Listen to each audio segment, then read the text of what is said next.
This is Daniel Petrick, who is in the Lorain County Court of Common Pleas for the charges of aggravated murder. On October 20th, 2007, Daniel used his father's key to unlock a box, retrieving a gun, and the video game, Halo 3, which his father had confiscated due to Daniel's unnatural obsession with it.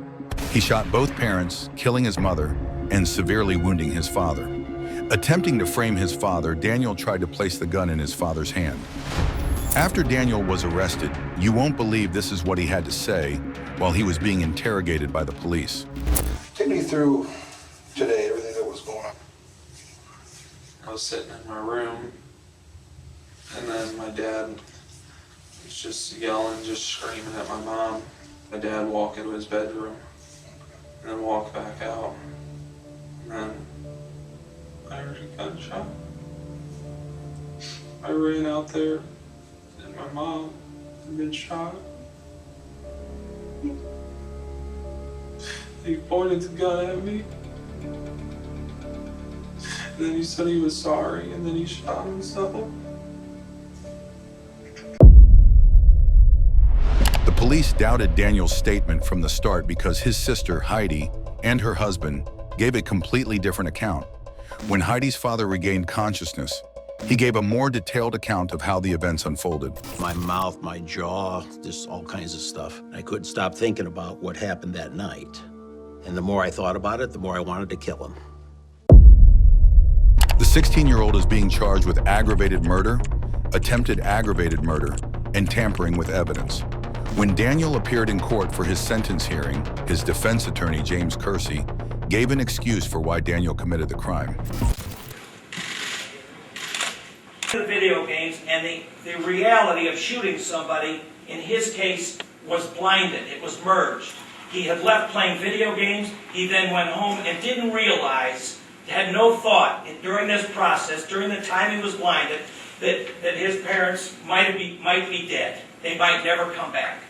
John Otero and myself, where he has cried, tears running down his face, saying, "I'll never be able to forgive myself," shaking his head. He's a young man. He's not a professional speaker. Family and friends, including his father, begged the court for leniency.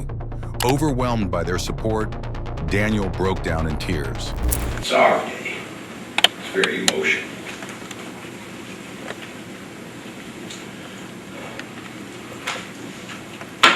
What's written in this letter is not only my views, but the views of my entire family. I'm writing this letter on behalf of my son, Daniel Petrick. Danny has had to face and is now facing the very serious consequences of what he did on October 20th, 2007. I know, without any doubt, he has severe regret, remorse, and guilt over what he did to his mom and I that evening.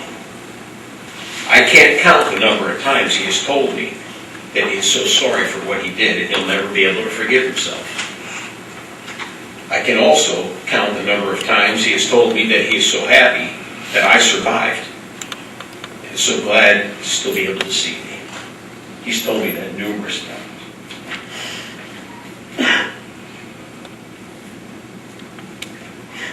I love you, Danny. I can't count the number of times that he said, "Dad, I miss Mom. I miss Mom." His pain runs very deep, and it should. I believe it should run deep. And if his pain did not run deep, I guarantee you I would not be standing here speaking on his behalf. I call him like I see him. And I would not stand here and talk on his behalf if his pain didn't run deep. I know it does, contrary to others' opinions.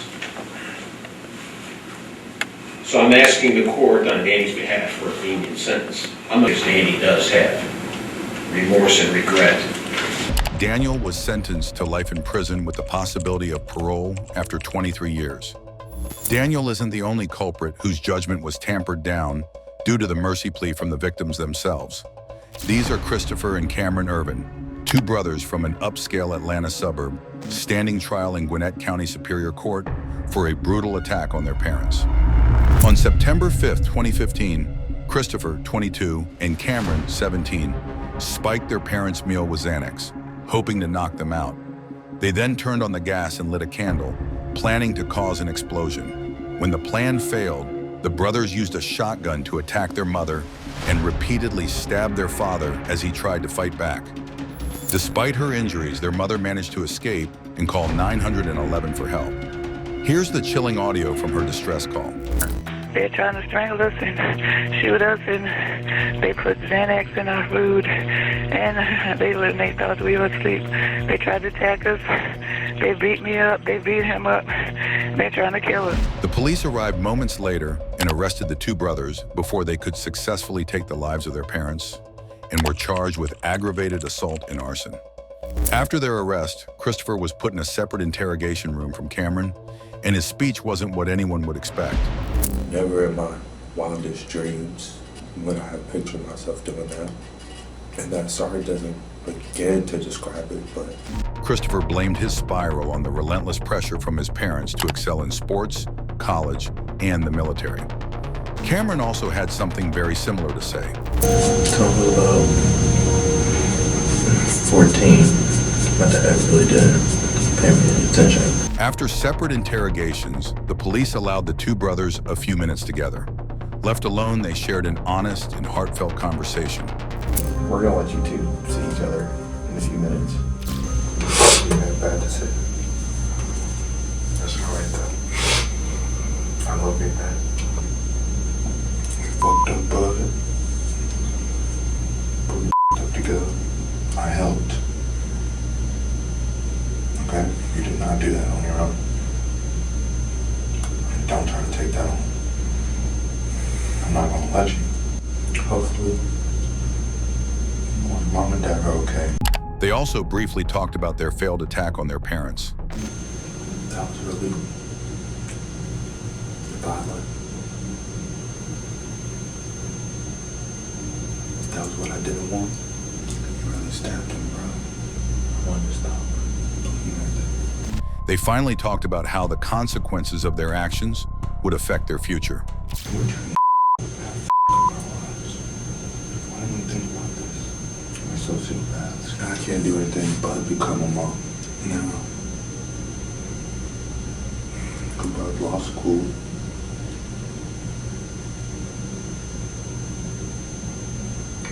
Law school, period. During the sentencing trial, the boys pled guilty to all charges. The state demanded a harsh 50-year prison sentence, and it seemed like the case was closed. But then, a shocking plea came from the victims' parents. Zachary and Yvonne Urban turned the situation around. I don't see myself as a victim. I'm a father first. Knew that there was something terribly that went wrong during this span, and I had no other choice but to forgive. The judge decided to sentence both brothers to 20 years in jail with 30 years of probation, at which they'll be eligible for parole after 10 years. While the courtroom is a place where most people reflect on their actions and plead for forgiveness, to some others, the weight of their actions has left no mark on their conscience. Take, for example, the case of 18-year-old TJ Lane, the face behind the Chardon High School shooting in Ohio, and is being charged with aggravated murder. On February 27, 2012, Lane stole a .22 caliber pistol and a knife from his uncle, which he brought to school. At 7:30 a.m., while students gathered at the cafeteria, he suddenly stood up and began spraying bullets at a group of 6 students, leaving 1 student dead and the other 5 hospitalized. We had shots fired, gunshots, multiple gunshots. 911. Chardon High School, we need police up here. There's someone in the building with a gun. 2 students died of their injuries within 2 days. This is your friends laying all over the place. There's blood, there's people screaming, everybody's running in different directions, and you're just trying to get out. During his sentencing on the 19th of March 2013, Lane showed no remorse to the families of his victims. He walked into the courtroom smiling, smirking at his victims' parents. But this was just the beginning. He unbuttoned his blue shirt and revealed a white shirt with the word "killer" in it, the same chilling one-word message he wore when he committed the crime. The courtroom was filled with anger and pain as relatives of the victims unleashed their anger and pain upon him. The defendant took off his dress shirt, revealing an undershirt with the word killer written on it, similar to the shirt that he wore on the day of the offense. One of the victim's mother, Holly Walczak, decided to take to the stand to drop a few deep words for Lane. Nick is a very kind and loving. Why would you want to hurt him? You don't know kind. You're evil. I will have to eventually forgive you. Otherwise, you will haunt me. You will never, ever be in my thoughts after this. Never. My family will move on, not you. You have ruined your life, not to mention Adam's. He even gave you a ride. Nick even gave you a ride from school. He was thinking about inviting you back to that table because he felt sorry for you. I feel sorry for you. I have watched my son suffer daily, every hour, every minute. But we'll always remember that someone tried to kill 5 people, and all they did was want to go to school.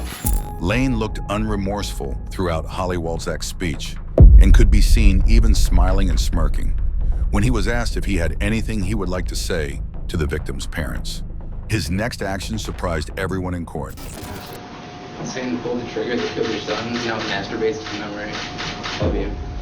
TJ Lane was sentenced to 3 life imprisonment, each for a life he took and without parole. Now, the culprits of this next crime are 2 lovebirds who decided to take out the person who stood in the way of their relationships. This is Sierra Halseth and Aaron Guerrero, currently facing charges for murder and first-degree arson. The lovebirds murdered Sierra's father after forbidding them from seeing each other. In April 2021, 16-year-old Sierra and 18-year-old Aaron stabbed Daniel Halseth 70 times in his home. Sierra and her boyfriend also dismembered her father's body and burned his home with the claims that he maltreated her. 3 days after the murder, the teens made a video and posted it on the internet. I don't know what to say. Welcome back to our YouTube channel.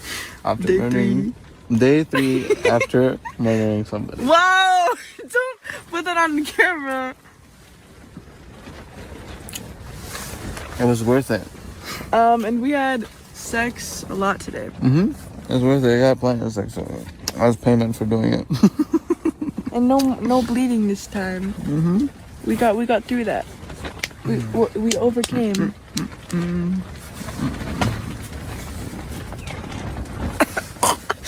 Yeah. So yeah.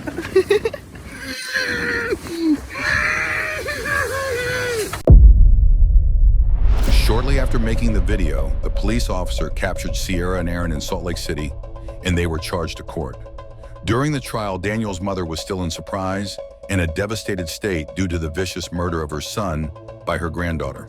Where did the evil come that was bred into a soul that murders their own father? You're in a tough spot because your son is the victim and the killer is your granddaughter. Can you talk about that? She's not my granddaughter. At the sentencing, Sierra showed no sign of remorse and refused to take responsibility for her actions. He locks me in place and starts pushing me and hitting me around. Aaron, on the other hand, had a different request in his statement. I ask for forgiveness as I get sentenced today, and I hope it brings you a little peace. After hearing from the witnesses and the defendants, the judge proceeded with the sentence. On count 1, you're going to be sentenced to 48 to 120 months in the Nevada Department of Corrections. On count 2, you're going to be sentenced to life in the Nevada Department of Corrections with the possibility of parole after 20 years has been served, plus a consecutive 24 to 60 months in the Nevada Department of Corrections for a deadly weapon enhancement. That's ordered to run concurrent to count 1. On count 3, you're going to be sentenced to 72 to 180 months in the Nevada Department of Corrections. That's ordered to run concurrent to count 2. Count 4, you're going to be sentenced to 19 to 48 months in the Nevada Department of Corrections. That's ordered to run concurrent to count 3. Count 5, you're going to be sentenced to 19 to 48 months in the Nevada Department of Corrections. That's ordered to run concurrent to count 4. Count 6, you're going to be sentenced to 19 to 48 months in the Nevada Department of Corrections. That's ordered to run concurrent to count 5. Count 7, you're going to be sentenced to 19 to 48 months in the Nevada Department of Corrections. That's ordered to run concurrent to count 6. Count 8, you're going to be sentenced to 28 to 72 months in the Nevada Department of Corrections. That's ordered to run concurrent to count 7. Count 9, you're going to be sentenced to 72 to 180 months in the Nevada Department of Corrections, plus a consecutive 72 to 180 months in the Nevada Department of Corrections with deadly weapon enhancement. That's ordered to run concurrent to count 8.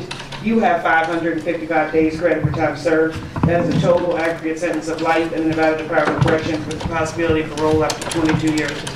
Sierra Halseth and Aaron Guerrero were both sentenced to life in prison with the possibility of parole after 22 years.